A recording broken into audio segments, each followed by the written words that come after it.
Hi, this is Lex, and welcome to the FinTech Blueprint. It's your podcast about fintech, decentralized finance, digital banking, investing, robo-advice, artificial intelligence, and all the other frontier technology that is transforming financial services. To get more content, like an illustrated transcript of this conversation in your inbox, subscribe at fintechblueprint.com. So without further delay, let's jump into today's episode.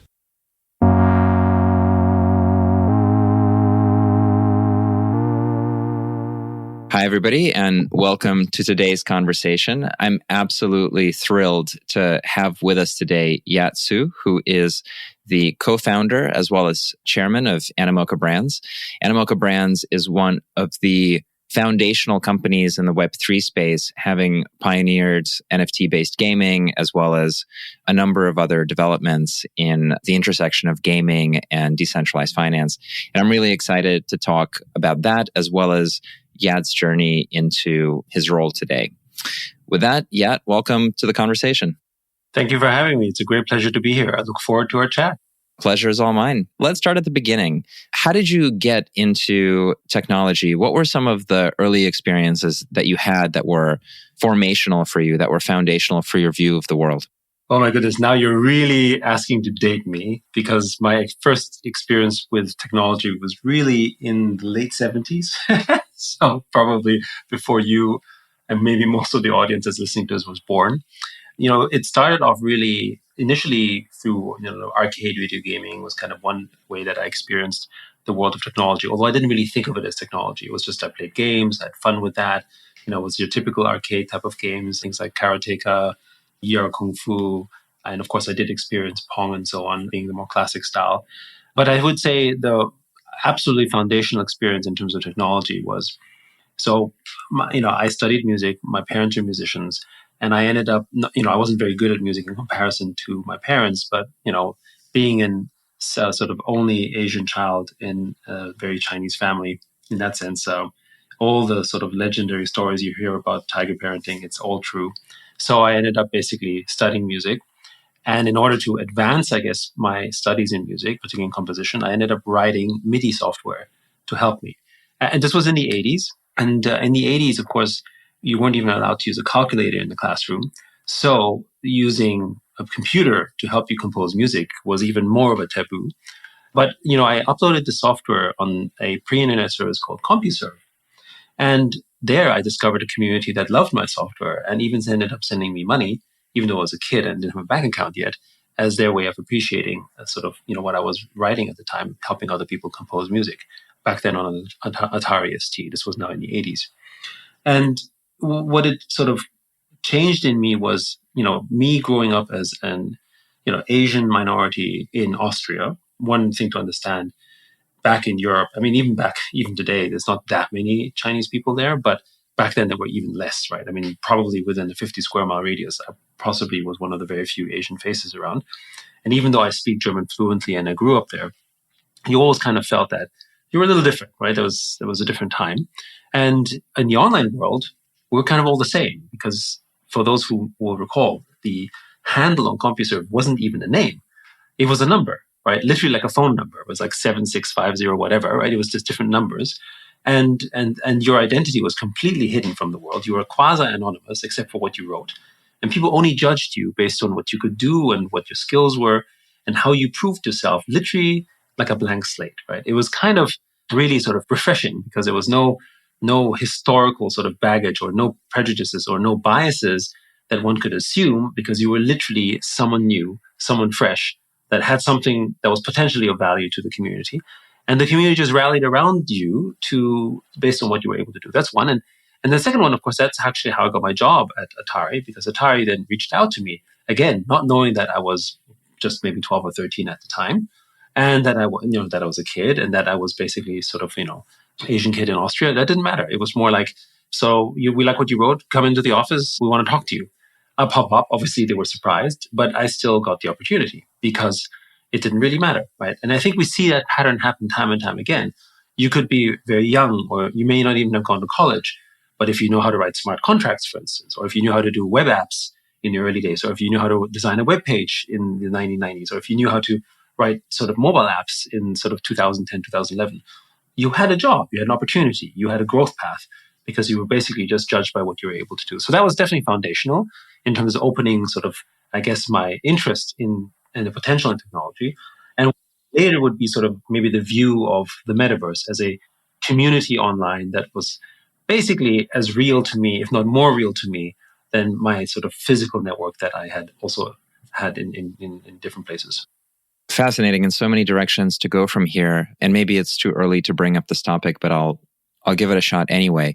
You've described the experience of being represented by a phone number or a string of numbers on CompuServe, and the experience of uploading or sharing the software that you've written with an anonymous group of strangers who rally around you as a community. And of course, that resonates it's very symmetric to what the Web3 architecture is around identity and pseudonymity and the ability to contribute in a way without being permissioned to contribute. Between now and that early version of the internet, we had this strong turn towards identity and, real names and Facebook and the social graph and all this stuff. Can you talk about the difference in that architecture for the internet, the difference between being anonymous and coming kind of, from the hacker army, but at the same time being able to contribute so positively versus the advantages that maybe we get from real identity and our actual social graph in the physical world. But then what do we sacrifice in exchange for that? Yeah, I mean, this is a very complex topic. And I think, society at large is probably still grappling with this idea of, I guess what you're implying really is the tension between, to one extent, sort of your liberties and how much liberty and freedom you have versus how much are you going to sacrifice in exchange for basically the cohesion of the network, or in this case, the community, because of the fact that you need to have some kind of disclosure and some kind of accountability, right? Which is kind of why blockchain is so fascinating, and in the state of the world that we are in right now, where really you can't have a community when there's a breakdown in trust, right? If people don't trust each other, then that's it, we're done.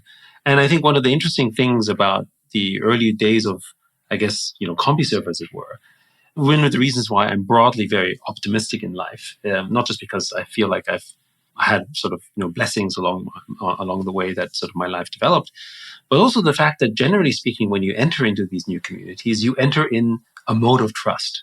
For the most part, people go and trust, right? They don't go and distrust necessarily. I mean, there are those that do, but when you think about when you go into a party, or when you go in to meet a bunch of new people, or when you start your new job, or when you go to college, or you're into school for the first time, your first natural human reaction seems to be one of, well, maybe you're anxious, but you're trusting. You open up yourself a little bit.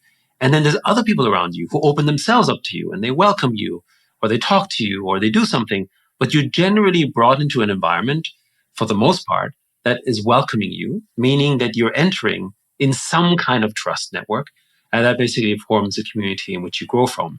And maybe over time that changes, but the point is that we seem to have a default mode in which we're trusting rather than we're not. Even though we say people, you have to be careful, don't do this, don't do that. But generally speaking, we are still trusting of each other somehow. And I think this is the other thing that's so amazing about blockchain as well, is that while you have an architecture, this is permissionless trust, where you have sort of a validation of certain facts of, your transaction record or your history or your asset base or whatever that may be, but still to transact with it from a human level still requires an incredible amount of trust. And we're talking about a trust that is now delivered to the billions and billions of dollars, no longer with human counterparties, but essentially algorithmic counterparties, but that were still written and developed by humans with, backgrounds in technology and motives that are completely unknown to you. And I think the early days of the internet, really, I think the champion of that thought was open source. And that was really something that completely attracted me to the early days of the internet, because we were able to fully democratically access information and share that information. And your voice, that may not have been the wisest voice, still had meaning, as opposed to, it had to be written by an author or it had to be a professor. I grew up in an era in the 70s and 80s where authority was top down, where the teacher was your authority, where the professor was your authority. When you had written a book, you were authority. But if you were someone on the street having an opinion, or having a thought, you were just a lone voice that had no authority, and nobody really took you seriously per se. And today, over the course of the evolution of the internet, for better or for worse, everyone has a voice. And you could be an apparent nobody, and you might have 1 million followers on YouTube or something, or you might have a presence on Instagram that is significant, and you have some importance because people share in that thought, in that belief, and you have a voice. And with open source, what was interesting is that voice actually was probably the first example of something that was very community-based, where you write software, and in a barter type way, I share the code. And if you make alterations to the code, your bargain is that you may use everything that was written by all these thousands of other people, but whatever you wrote with that code, you must give back. Now, again, if you were not trusting, then you would just take the code, do whatever, and pretend that it was never shared, right? And then go off. And, some people did that, of course. But for the majority of the people, they didn't do that. They honored a kind of trust arrangement that was really a handshake, if you think about it, because it was scarcely enforceable. And you would basically write software, and then you contributed back. And why did you do that? You did it because you wanted to be respected by that community. At the end, you wanted that connection to say, hey, look, I gave something valuable and I was appreciated for it because other people in the network of the peers of who wrote software appreciated you back. And that was more valuable and powerful than necessarily the pure economic benefits you might have taken if you ripped it off, right? And that basically grew into the biggest software movement in history, to the point where no single company, no matter how large, is able to compete with the power of open source, right? So that's kind of, I guess the positive of where that's developed, and thinking around shared, the kind of sharing of resources.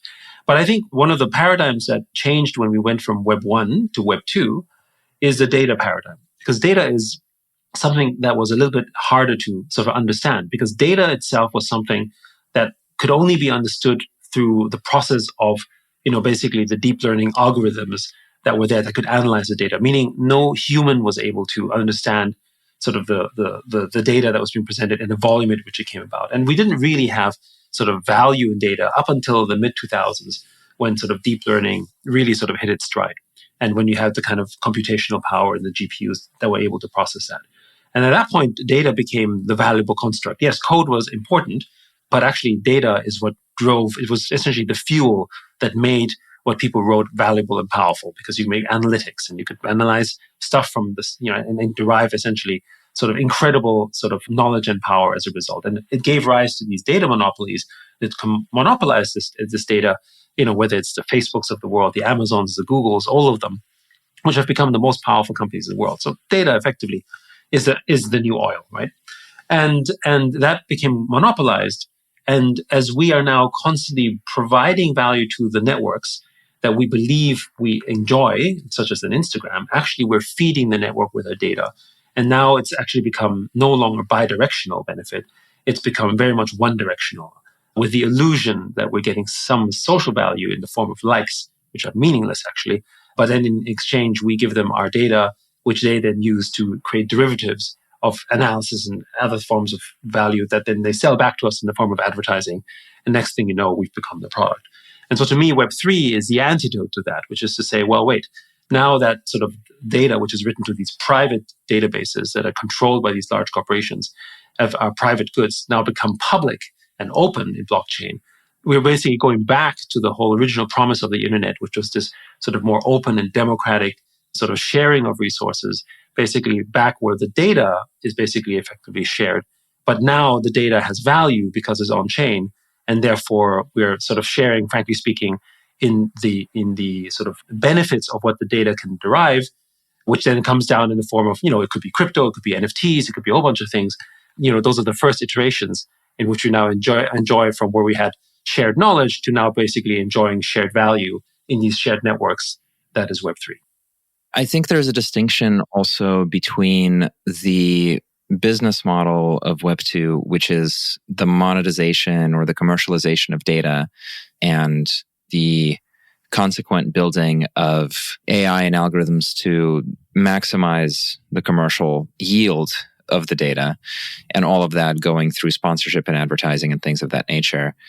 And then, the commercialization separate from the actual thing, which is bringing physical relationships and the real social graph. And I don't mean real to say that digital relationships aren't real, but the physical social graph that you get out of universities and proximity to people and so on, bringing that world into the digital environment. So it's been undermined by the commercial model, but is the very project of uploading our social graph a bad project? Like, is there no other outcome than for it to be used as this type of feudal resource? What do you think? When we think about evolution, broadly speaking, the fact that we can share more, and so that's certainly my belief, and do more together is a positive thing. So as a net basis, if I'm sharing my social graph, it should be for the benefit for other people and others in the network that can derive value from that. And again, I think of this as a valuable member of society, right? If you are a valuable member of society, whether your graph is direct or indirect, you're contributing to it. And I don't mean just in the form of paying taxes. Obviously, that's one way that you could be contributing, right? But it's other things like you set up a shop, or you make friends, or you give ideas, right? So every in a city or in a country, every productive member of society as a human basically is a productive node that has network effects that come from it, right? They evolve and they grow and they help to evolve that. And of course, there's some people who aren't good, but for the most part, we're positive members and we're sort of contributing to these network effects. And so to me, a social graph as you as an individual is exactly the same thing. I'm uploading a part of myself to the world so that it can benefit from that in some form, and I receive benefits back for it. The problem we have is that up until blockchain came around, the data was written to private databases. And who controlled these private databases? They were the Facebooks of the world. And these companies realized, in the beginning, they said, that's great, and I can offer you a service. And then they realized, wait, we have all this sort of valuable data that's now written to us at incredible amounts of data and speed. And we can derive so much more out of it by monopolizing it. And you can see this trend. If you look at the evolution of Facebook's terms of service, it's gotten more draconian over time, right? It's, before it was like anything goes.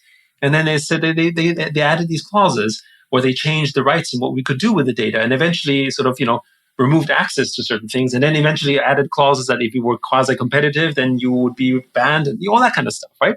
And you couldn't do that if this was something that was a public good. But of course, from a private perspective, you are entitled to do whatever you want to. So that's the private terms of service. So you end up creating these data monopolies because you were able to do so. So to me, that's analogous to the early days of code where you had closed source code. But of course, the issue with closed source code is that you can't get the benefit of the networks of external people writing to that code, because it's paradoxical that if you open it up to the world, then they would have access to your intellectual property. Yes, they could contribute to it, but at the same time, they could take away from it. So how do I figure out a way in which I can grow, yet still sort of not lose my so-called competitive advantage? And the answer back then was to create a walled garden, which is what's happening with data. But as we have seen with open source, when the millions of coders came in to create sort of, more better and raw and sort of innovative and creative code, no single organization could compete. And eventually they all gave up and realized that there were other business models and other ways of making value from a code that was now written by millions of people in which you could co-contribute rather than basically monopolize. And I think with data, we're getting to that same point where data was monopolized. But the problem is that when data is monopolized or anything is monopolized, it starts to only be for the benefit of the few.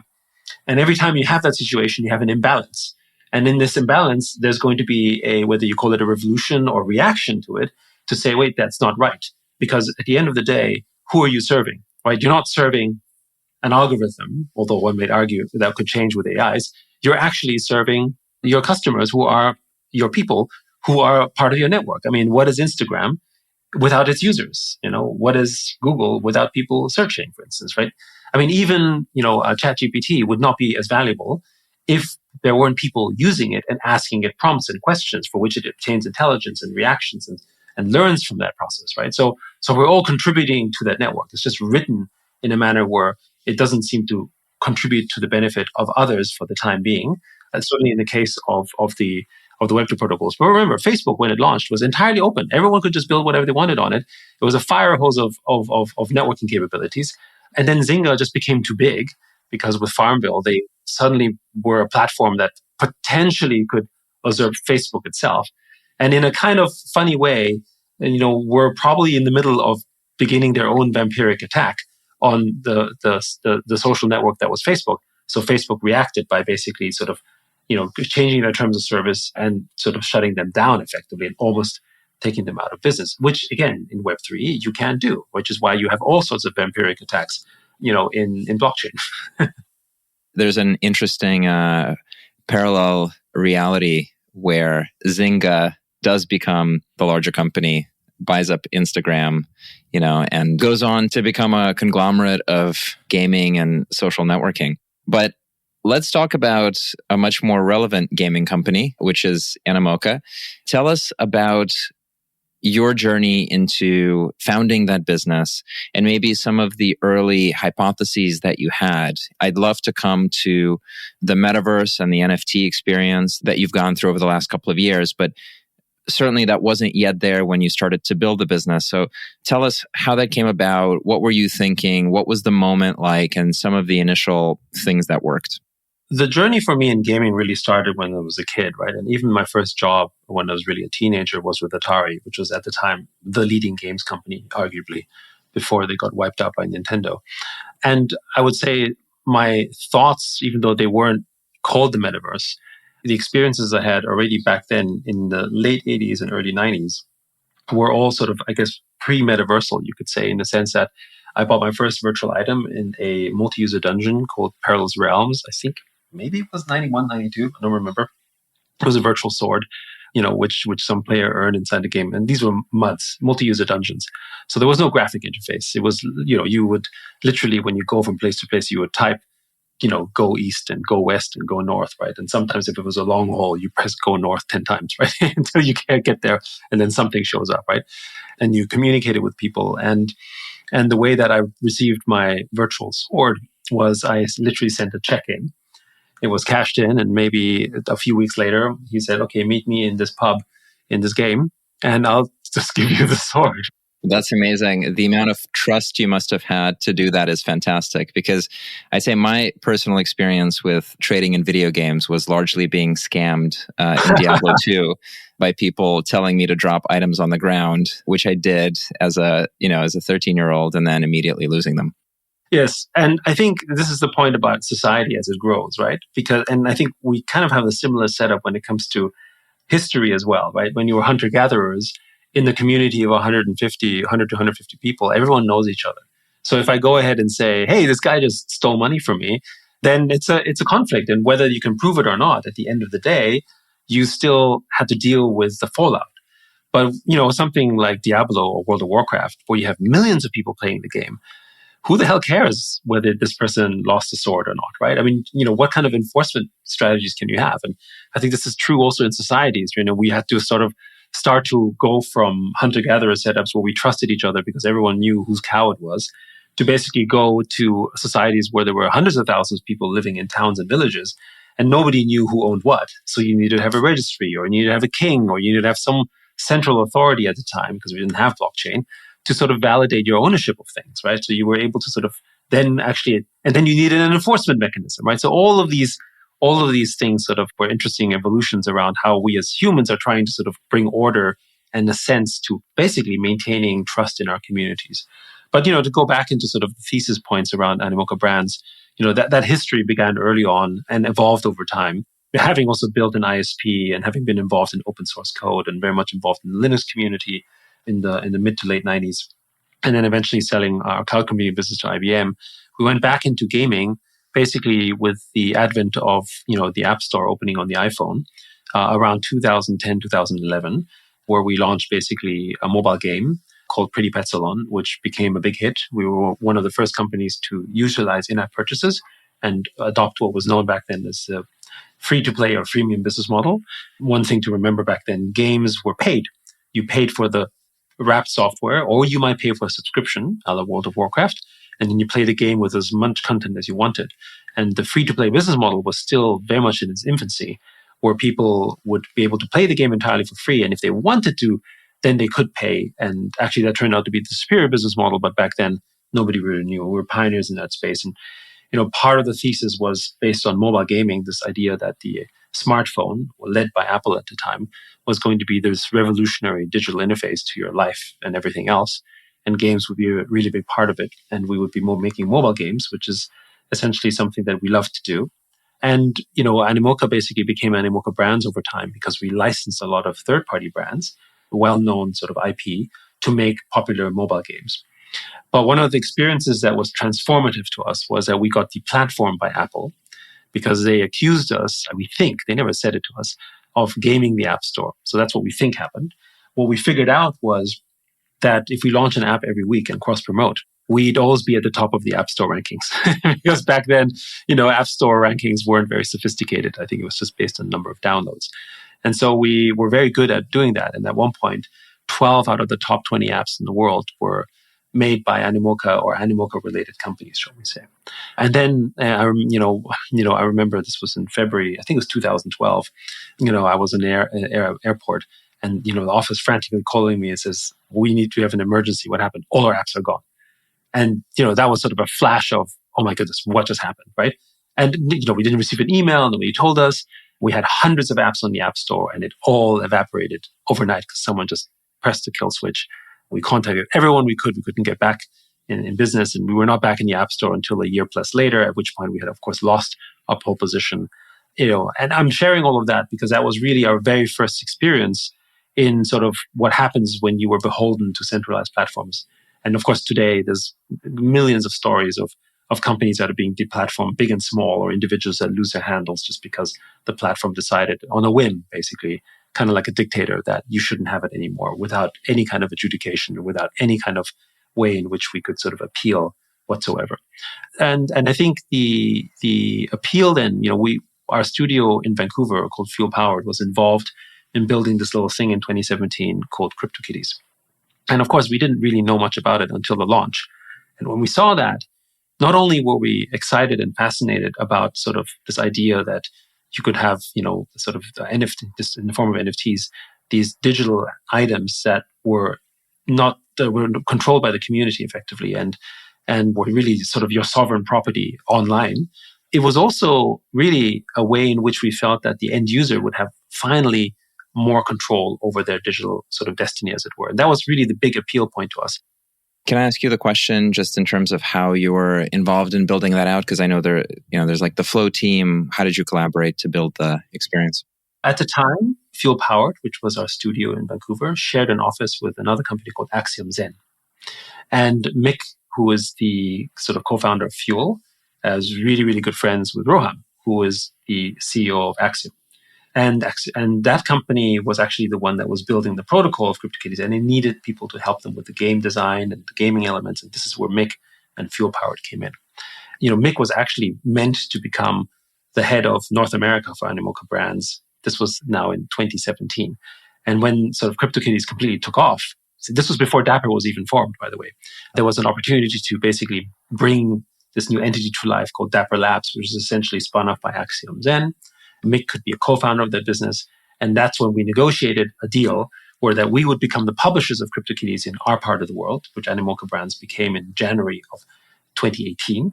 And that we would also become investors in Dapper as well, which we did as well back in the early days as part of that trade. And we, of course, became partners with Dapper Labs as well for future and current engagements as well, and everything else that was involved. So that's kind of the background. So, our relationship started with, I guess, the team that helped build CryptoKitties before it became Dapper Labs and before Flow blockchain even became a reality. I mean, Flow was a reaction to the struggles they had with Ethereum with CryptoKitties. You're seeing the idea of ownership starting to transfer into ownership of publishing, of the applications themselves, right? So the App Store can't censor you. I don't know if you've talked with Dan Finley, the founder of MetaMask, but in his founding story of MetaMask is also an example of Apple pulling an application that he wrote. I mean, there's so many. And we're investors in Consensus. So we had conversations about sort of some stories and backwards. And I think a lot of people who are in our space have had some kind of experience of sort of, I guess, as they describe, centralized horrors. I mean, I don't know whether this is true or not, but even, maybe it's an urban legend, but, even sort of the story about Vitalik and his experience with World of Warcraft sort of character, this World of Warcraft character, was sort of, I don't know whether this is sort of comical or not, but, he realized, at least in this version of events, that, the horrors of centralization after they nerfed his gaming assets and because they became worthless, right? So there's so many stories when you just add all the people in gaming that basically have their asset values and everything they purchased in games nerfed pretty much every season. Then this type of thing happens to, I guess, millions of people. And they've come to accept it, by the way. They think that's almost normal because they've been conditioned to accept it, which is, of course, absolutely not okay. So I'm interested in two directions. One is to ask you about what makes a successful gaming experience as it relates to things that you were building. What are some of the psychological or behavioral things that you were targeting in building experiences? And then I'm also curious as to what you've done with that insight of seeing CryptoKitties become very popular and having this all take off, whether it's 2018, I think, what moves you started to take next. So I don't know if there's a way to integrate these questions. I think it's related. So let me first start with the principle. We published a piece, I think it was in 2018, and I gave a talk about that in the early days. I remember it was like a half-empty room of maybe 30 people, something like that. It's like, this is the vision, this is why it's so important. And back then, scarcely anyone cared. But the point of this, I think there might even be a YouTube video on this one. It's called Content is the Platform. And what we meant by that definition, and this basically pretty much is the thematic around Web3 and Web3 gaming that we subscribe to, which is that we no longer are we going to be is the platform going to be a discovery system that is owned by someone else, but rather our ownership and us as content creators, we become our own platforms because now we have this ability to have sovereign ownership of these things, right? So in other words, the content layer, the fact that we have property rights over the content can become a platform. And I often gave this example in my talks around how ownership of cars has become a platform, or ownership of anything has become a platform, whether it's real estate or even iPhones, for instance, because they've become a platform for iPhone cases, or in the case of a car, it's a platform for selling you tires, or having drivers, or having Uber, or having Lyft, or having people sort of paint your cars, or the industry around the ownership of cars is far greater than actually the people working in the car industry in and of itself, right? And that's because so many people can now utilize the sort of ownership of cars as a platform of their own growth. And when you think of everything you're purchasing in the real world, actually, you're not necessarily buying them because of the single utility. You're buying them because it adds on to something else that you own, that owns something else that is owned by someone else, or sort of created from these networks. And you have these basically infinite network effects that are constructed that way. And so that was a main thesis point. And so we think the same when it comes to Web3 gaming or just generally about NFTs. And Web3 gaming was the focal point in the early days, and still is in many ways, because we felt that gamers intrinsically understood virtual ownership more naturally because of things like CSGO skin trading and items and gold in World of Warcraft. So we thought the connection between virtual currency to cryptocurrency and sort of digital skins to NFTs wasn't too far remote, and therefore we could onboard people more easily. So that's really the thesis around that. But the whole point about content being the platform is around interoperability, right? The idea that if I had, for instance, a skin in Fortnite, and if it was, for instance, on-chain, then thousands of other game companies in the world are going to adopt that skin in their own games because they want access to the Fortnite customer. But in exchange, of course, Fortnite itself would gain more value because its skins would be more desirable, because owning a skin has utility in 20, 30, 40, 50, 100 different environments, for instance, and beyond that, right? And we can see these early kinds of effect, even in non-gaming ways, like with, when DeFi Summer came around, people were providing, lending for NFTs or liquidity provisioning for NFTs or all these other things that we hadn't really thought of, because they were able to build other kinds of businesses and experiences on top of the ownership of other people's assets, right? So the thesis is around this idea that, great gaming experiences are containers for the assets that we own, meaning that a successful game isn't going to be just because the game plays well. In fact, it's going to be about the experiences of your ownership and the identity that you experience on top of that ownership. And then you let people compose them. So one example that was inspired us, and this is sort of the genesis of why we basically ended up acquiring Sandbox and building it out to what it is today, was Minecraft. Minecraft is a great example of a community game that you're not playing because it has the best visual graphics. You're playing it because millions of other people around the world have built a business around the ownership of Minecraft by running Minecraft servers and Minecraft experiences. And now buying a Minecraft license from Microsoft today, because it's now acquired by Microsoft, is actually simply effectively the quasi NFT access pass to the community of everything that Minecraft offers. You're not actually buying the Minecraft license from Microsoft just to play the version of Minecraft that is a single player game yourself. You're playing it to engage communities, to play in Forge, to play in sort of, Mineplex or whatever these other experiences are that other people are there for. Right. So that's kind of what inspired us around that thinking. And this is how we think gaming will broadly evolve, because game discovery will then also be built on your ownership of things. And we can see this with the NFT collections. If I own a Bored Ape, I become a target of things because I know I'm a customer of a certain kind of range of things because I have money or value. Or, what's the reason why HSBC or Standard Chartered or DBS, which are banking institutions, are building on the sandbox? Because the average landowner in Sandbox has a net worth of between $500,000 to $1 million that you can see on chain. So these are perfect private wealth sort of clients that you could be targeting. So you want to build where your potential customers might be, for instance, right? So these are kind of public network effects that you can now avail yourself to that you couldn't do before. And so everything essentially becomes this intermingled, interoperable platform in which we can grow experiences, from within and create essentially constant growing network effects. I'm really interested in any indicators that you pay attention to, and in particular, indicators around adoption and generational adoption of digital as kind of the core third space for where people do activities and build identities.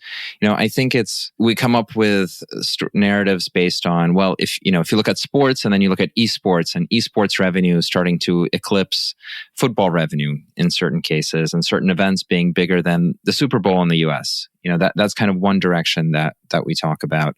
But is there any indicator that's starting to reveal that the average user is bringing their economic self to the digital third space, that, it's not just decoration and leisure. And there's nothing wrong with decoration and leisure. There's nothing wrong with signaling. But I think for the themes of the metaverse as a real economic space to be true, you need to see real market share for goods and services and labor to shift into building things in that space, right? So is it 5% of our GDP that's going to be built in Minecraft or EVE Online or World of Warcraft? Is it 10%? Is it 30%? And what do we look for? What do we measure to see if these arguments are true or if they're imaginations?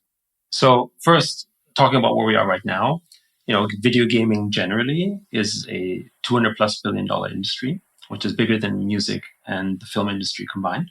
And of that $200 billion, approximately $100 billion is essentially spent on virtual goods of one form or the other. And these virtual goods are mostly whimsical and decorative in nature, meaning they're skins and they're trinkets and make your weapons look cool, or it's like maybe a virtual house of some sort. And again, I'm not talking about on-chain, I'm just talking about all Web2 type of games.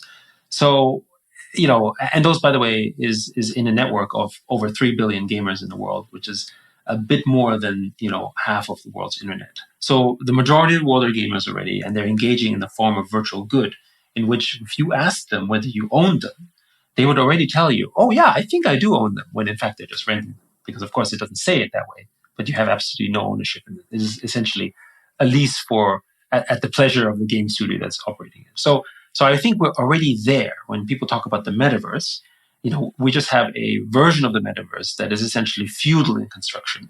And so the next step of that is to go from, a feudal society into a more democratic capitalist one, which is essentially how I see the evolution from medieval ages essentially to modernity, is kind of how I see us evolving, obviously much faster in the evolution of Web 2 to Web 3 games. So to us, that makes, sort of a lot of sense. And there's also, by the way, a difference in the markets, right? So for instance, in Asia, the adoption is significantly higher and faster as bigger game studios are all saying, we're going to do this, versus in the West, particularly in the US, because of the negative reactions around NFTs and particularly blockchain, because of the scandals and because, in our view, the association with capitalism being so strongly connected with Web3 has been very much something that I think a lot of people, it touches a nerve. They may not necessarily interpret it as such, but it feels distasteful to them. that is, that it feels so capitalist in construction. So they're rejecting it in comparison to Asia. So you see a momentary bifurcation in terms of how those industries are developing. So the US lens might be, well, I don't think anyone cares for this and we're not interested. Whereas the Asian lens is, absolutely this is the future and everyone needs to do it. And every major game studio is having a Web3 strategy of some form or the other, right? So that's also, by the way, unique. One of the striking pieces of data is just e-commerce adoption, right? So e-commerce adoption in the US, I think, peaked at 17% and during COVID and is now down to something like 15%. And that is with the incredible footprint of Amazon and everything involved in that. Whereas in China, e-commerce adoption is something like 60 or 70%. And, electronic payment methods are similarly much more commonplace. So even in an area that is less exciting or sort of glitzy than gamification and NFTs, there's a big cultural difference. Exactly. And I think that is where the translation essentially of digital ownership and things like NFTs, blockchain, and Web3 gaming becomes more natural because you're already in this sort of hyper-connected way, digital connected way that, it feels almost alien for someone who hasn't been to a place like in China where literally, beggars in the street are basically asking for digital money rather than for anything physical, for instance, right? Which seems so improbable, but there they are showing their QR codes where you can give them deposits. And I think so to the question as to sort of what markers are we looking for, right? I mean, outside of general wallet adoption and so on, I think, there's a few things that we're doing in this space to help advance it, right? So for instance, today we just announced that we just became, one of Ton's largest validators. Ton is connected to the Telegram network, right? And Telegram basically has 800 million users.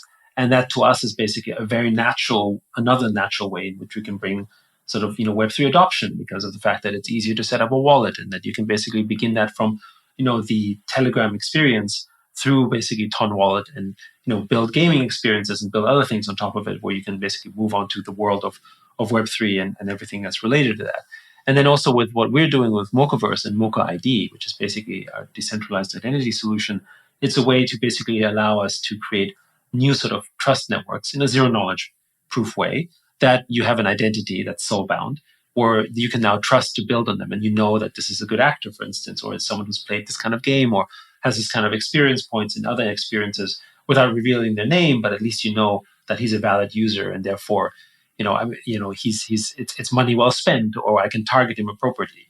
In some ways, that's how sort of NFT ownership has gotten value. For instance, as I said earlier, if you own land in Sandbox, you are a certain kind of user. If you own sort of, a Bored Ape, you're a different kind of user, but we know what kind of user you are for the most part. Today advertising is completely broken. I'm sort of spending money targeting users. I have no idea who they are. The same user might be seeing the ad 1,000 times or 1,000,000 times, or this ad is being sent to all sorts of irrelevant users, because of the fact that it's completely obscure to me. Right? So in fact, I would say that the classic advertising industry is perhaps, in some ways highly fraudulent, except that they benefit from it in the name of obscuring privacy and identity, when in fact the targeting mechanisms are, I would say, really, really bad, but it benefits the networks that sell you the advertising to have bad targeting, if you think about it that way, right? So again, Web3 solves these things. And I think these are the things when we look at in the businesses, how they address it, because the ones that do it the best are actually the ones that ultimately have, the best business results. Now, I would also say, by the way, that there is a distinction between let's call it Web 2 and Web 3 user. I don't really fully like that term because it kind of denigrates the Web 2 user in a way, right? Which is not really what we want to say. But for the purposes of our conversation, let's stick to sort of that generational argument. And what it means is that to be fully a Web 3 user means that you're someone who's already somewhat financially literate. You have an understanding of money and value. You probably have a more capitalist frame of mind. And you look at things not only in terms of the experiences, but also of things of value, right? Like some people, they might buy something, but they also compare whether it's a good deal or whether it's something of value versus other people who really just purchase things, somewhat mindlessly and just think about sort of the moment of the experience, but don't actually go any deeper or further than that, which is the majority of the world. Meaning that the number of people that understand have a sense of financial literacy or invest, for instance, we're not talking about Web3, just generally do investments or have sort of active stock investments, is a single-digit percentage in the world relative to the rest of the world.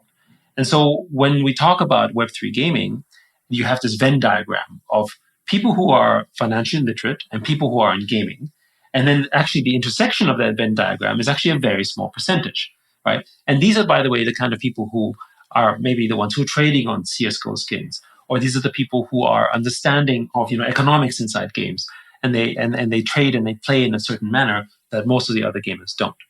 And I think one of the difficulties in most of the, we've done over 140 Web3 game investments so far, and one of the challenges that they've had in the early days in terms of bringing people on board is how do you bring a Web2 user into a Web3 environment when this element of ownership is alien to them, right? Even though they feel they should own it, they don't know what to do with it because it's not something that anyone's told them to do or they felt is of value because they were literally there to experience the game rather than the meta game around, even though that's the area of monetization. And that's, by the way, also true for the monetization of free-to-play games, which is the predominant revenue source of games. The conversion from free to paid users is an average industry of is only 1.6%. And if you're a really good game, you convert 3, 4, sometimes 5% of the gamers. But we haven't come to a point where you're converting, for instance, 20 or 30% of the gamers. If you did, the gaming industry would be $1 trillion plus industry, right? It would be much bigger than the $200 billion that we are today. And that again comes down to the fact that this is a sort of, from the Venn diagram sort of overlapping circles is a small segment of that. And that's basically the part that the Web3 game companies have been struggling because they're making assumptions that the Web2 user will just simply wholesale move into Web3 with everything that comes with it and it automatically convert, which is of course not true, right? And so what we look for is how even the Web3 user who is a gamer is also only a small intersection of the total population of people who are Web3. And this is an experience that we can share because back in 2018, up until 2020, we had to still convince people in Web3 that gaming was potentially big in blockchain. They're like, yeah, because they don't play games, right? They don't care. They were the 40% of the world that were interested in things other than gaming. And, they knew about games, but they didn't know how big it was. Maybe their children did it. Maybe their nephew did it, but they themselves weren't engaged in it. They were engaged in a very different kind of game. They were engaged in the game of financial services and of trading tokens and that kind of stuff. So that was their environment. And so what Web3 gaming has done, and the successful elements of that, is the blending of the two, meaning that Web3 are basically all playing this meta game, the meta game of the tokens and the NFTs and the ownership around that, which might be more passive in some ways, but could be very active, like trading. That's a kind of game as far as they're concerned as well. And then juxtapose and mix that together with the people who are in Web2 gaming, or maybe even the Web3 gamers who are more active gamers involved in that environment, which is not the majority today, but is essentially a growing base. And that's where the Web2 gamers can come in, which is, where the billions of gamers would come in. But they wouldn't necessarily be the ones who care about ownership in the same way that the people who have a more financial literate sense, right? And I think, so we look for the sort of growth of the Web3 community numbers and the adoption of those crowds as a way to measure then the success of the Web3 game, because that becomes the success base for when Web2 gamers can come in and engage. That's something that, came from the experiences of us making these investments and of course building our own Web3 games, over the last not many years, but in Web3 seems like dog years in the space. Absolutely fascinating. I'd love to go deeper on a whole number of topics, but unfortunately we're out of time.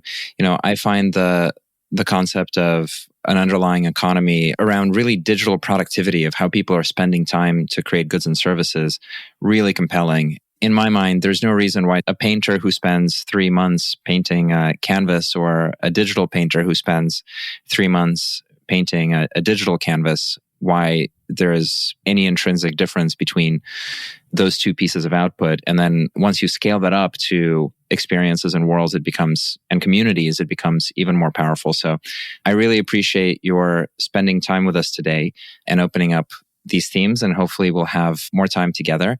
If our audience wants to learn more about you or about Animoca, where should they go? I'm most active on my Twitter account, which the handle is YSIU on Twitter. I do have a Medium on Yat Siu, but I don't post as frequently as I'd like.